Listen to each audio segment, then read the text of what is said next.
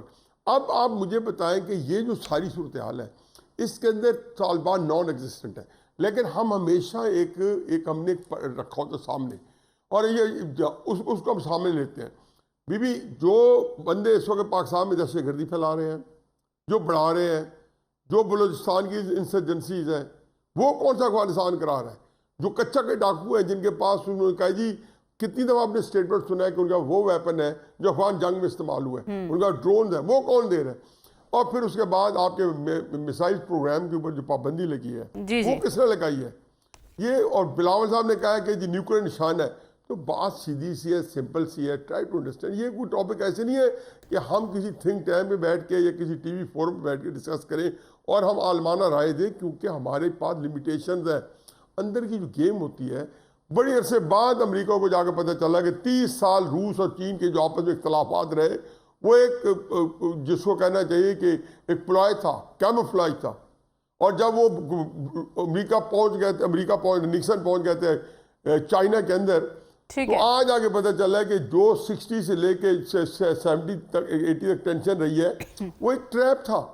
اور اس طریقے سارے ملک جو اوپر چونک کھیلتے ہیں. طالبان کیونکہ بہت ایک محدود سی قوم ہے، وہ بیچاروں کو آپ صرف سامنے رکھ کے تاکہ امریکی ان پہ بھی نہ پڑ جائے، ISIS ان پہ بھی نہ پڑ جائے.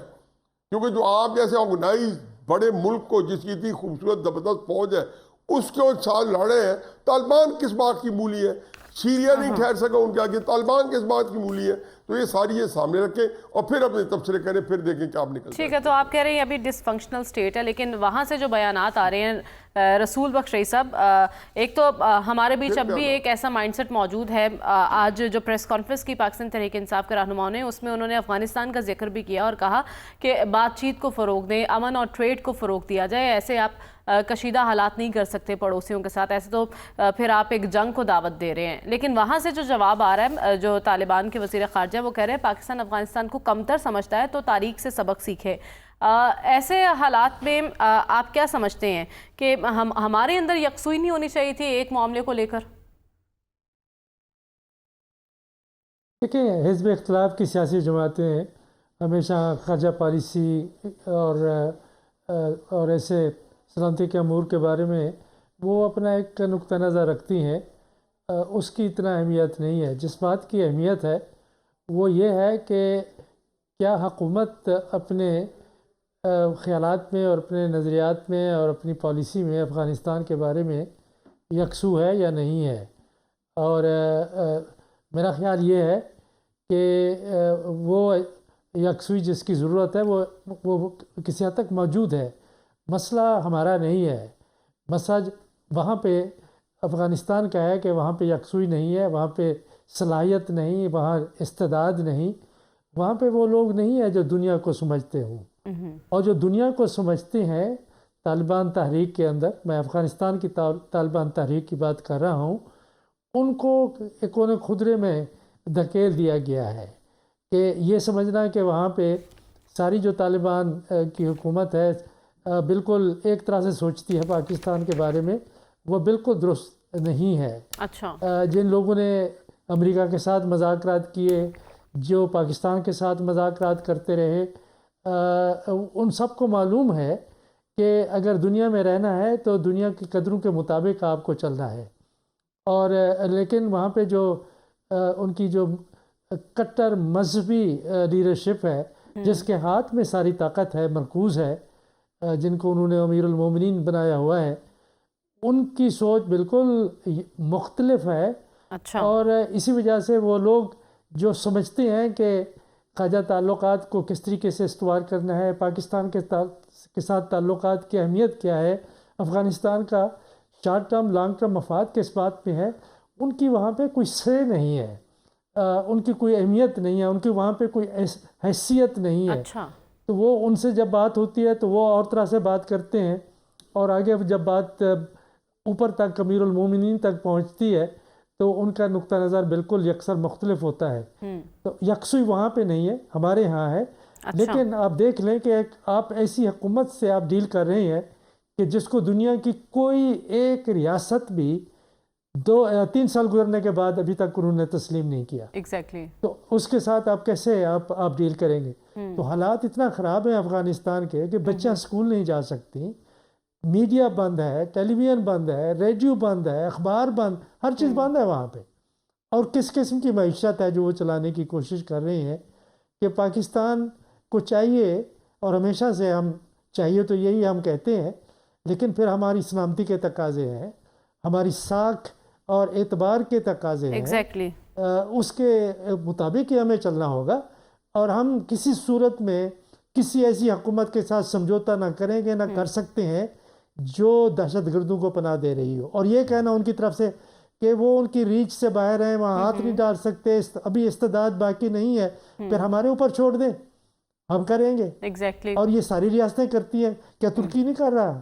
کیا سعودی عرب نہیں کرتا رہا؟ کیا امریکہ دنیا میں نہیں کر رہا؟ کیا افغانستان اندرونی طور پر اس قدر مسائل کا ہے. شکار ہے کہ ہمیں یہ ہے کہ ہم نے ایک ایسی حکومت سے کس طرح سے ڈیل کرنا ہے. اس وقت ایک بریک کا کہا جا رہا ہے مجھے، واپس آئیں گے اس بریک کے بعد. اسٹے ود اس.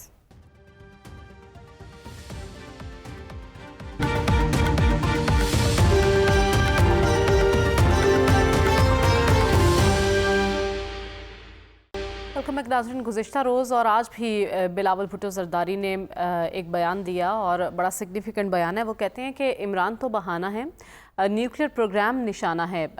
سلمان صاحب، بلاول کے خدشات کتنے حقیقت پسندانہ ہیں؟ ان کا بیان بڑا جرت مندانہ ہے اور حقیقت پسندانہ ہے. بات یہ ہے کہ وہ میزائل پروگرام کو ٹارگٹ کرتے تو نظر آ رہے ہیں، وہ ایٹمی پروگرام کا نام نہیں لیتے. اچھا. اور یہ امریکہ نے بڑی کوششیں پہلے بھی کی ہیں. مجھے یاد ہے جب ایٹمی دھماکے کرنے تھے تو کیا کچھ نہیں تھا کیا، لیکن پاکستان کی اس وقت کی لیڈرشپ کا کریڈٹ ہے کہ انہوں نے ایک دفعہ تو ٹھوکا، اور اس کی وجہ سے آج تک بھارت دوبارہ ادھر نہیں دیکھا. کوئی جارحانہ عزائم اس کے نہیں ہیں. انہیں پتہ ہے کہ جب تک پاکستان نیوکلیئر پاور ہے اس وقت تک کہ پاکستان کے حوالے سے ان کا ایجنڈا آگے کی طرف نہیں بڑھ سکتا. تو میں پھر کہوں گا کہ بلاول بھٹو کا یہ بیان جو ہے جرت مندانہ بھی ہے، حقیقت پسندانہ بھی ہے، اور بڑا کلیئر کٹ ایک میسج ہے کہ بات یہ کہ اس پہ کوئی کمپرومائز نہیں ہو سکتا. تو ڈاکٹر صاحب، آپ کی نظر میں بلاول جو بات کر رہے ہیں اور ایسے موقع پر جب بین الاقوامی دباؤ ہے ہمارے میزائل پروگرام کو لے کر، اس کی ٹائمنگ کو آپ کس طرح سے دیکھ رہے ہیں؟ دیکھیں، بلاول ایک تیر میں دو شکار کر رہے ہیں. اچھا. ایک تو شکار ہے عمران خان کہ ڈومیسٹکلی اس کو بھی پھینٹی لگا دو، اور اسی لیے یہی کہا جاتا ہے نا کہ وہ نیوکلیئر پروگرام کے والے لوگ جو نیوکلیئر پروگرام کے خلاف ہیں وہ لوگ یہ باتیں کر رہے ہیں. اچھا. دوسرا یہ وہ اسرائیل والے، اسرائیل کی سپورٹ حاصل ہے. دوسرا یہ ہے کہ امریکہ کو بھی تنقید کر دی. بات یہ ہے کہ پاکستان کے نیوکلیئر پروگرام کی مخالفت تو اس وقت سے ہو رہی ہے جب عمران خان کا کہیں سیاست میں نام و نشان نہیں تھا. 1976 میں پہلی دفعہ ری پروسیسنگ پلانٹ جو پاکستان فرانس سے لے رہا تھا، امریکہ نے اس کی مخالفت کی تھی. اس سے آگے لمبی سٹوری ہے. پہلی سینکشن پاکستان کے خلاف اپریل 1979 میں لگی تھی نیوکلیئر پروگرام کے خلاف. ابھی لمبی داستان ہے، میں ٹائم کی وجہ سے اس میں ادھر نہیں جا رہا. تو پرابلم یہ ہے کہ امریکہ سے جو دو چار سٹیٹمنٹس آئی ہیں وہ چونکہ عمران کے حق میں ہیں، تو لہٰذا اس سے ڈومیسٹک پالیٹکس چونکہ ان دونوں کی بلاول ایک تیر سے دو شکار کر رہے ہیں. رسول بخش صاحب، موجودہ سیاسی صورتحال کے تناظر میں اور اس ساری صورتحال کو بانی پی ٹی آئی سے لنک کرنا اور بلاول کا یہ خدشہ کہ نیوکلیئر پروگرام ٹارگٹ ہے، اس کو آپ کس طرح سے دیکھ سکتے ہیں؟ دیکھیں، یہ افسوسناک ہے کہ ہم اپنے سیاسی مخالفین کو بدترین دشمن ملک کا قرار دیتے ہیں. یہ بات حمید گول صاحب کہا کرتے تھے 20 سال پہلے کہ افغانستان بہانہ ہے، پاکستان نشانہ ہے. وہی انہوں نے بات دہرا دی کہ پاکستان کا نیوکلیئر پروگرام کوئی ایسی کوئی بسکٹ کا ڈبہ تو نہیں ہے کہ عمران خان نے اٹھا کے امریکہ کے حوالے کر دینا ہے. جن ہاتھوں میں ہے وہ ہاتھ بھی مضبوط ہیں، اور پاکستان کا جو ٹھیک ہے، جن ہاتھوں میں ہمارا نیوکلیئر پروگرام ہے وہ مضبوط ہیں. بہت خوبصورت جملہ آپ نے بولا ہے. اس کے ساتھ ہی پروگرام کا وقت ختم ہو جاتا ہے. ہمیں اجازت دیجیے. اللہ حافظ.